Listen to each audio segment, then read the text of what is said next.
जमी विवाद को केन्द्र कर बाप पुओं को गोड़ाई गोड़ाई हाणिबा घटना बाप पुओ मृत 3 जन को कोर्ट चालाण करिछि सोर पुलिस। बालेश्वर जिला सोर थाना निश्चिंतपुर ग्राम में बाप पुओं को गोड़ाई गोड़ाई भुजाली आक्रमण घटना 3 जन को गिरफ्त कर कोर्ट चालाण करिछि सोर पुलिस।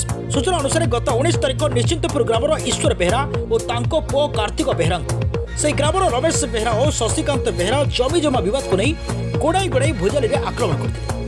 आक्रमण गुरुतर थिबा कार्तिकंकर बालेश्वर डाक्तरखाना में चिकित्सित अवस्था मृत्यु होइछि। कार्तिक जड़े रेल विभाग चतुर्थ श्रेणी कर्मचारी भाव में कार्य करुथिले तेबे छुट्टी से घरे थिबा बेले बापा को चाष काम में साहाय्य करबा पई जाइथिबा बेले पड़ोसी आक्रमण शिकार होई मृत्युवरण करथिबा बेले तांको बापा ईश्वर मध्य कटक बड़ मेडिकल रे चिकित्साधीन अवस्था आज सकाळे मृत्युवरण करथिबा जणा पड़िछि।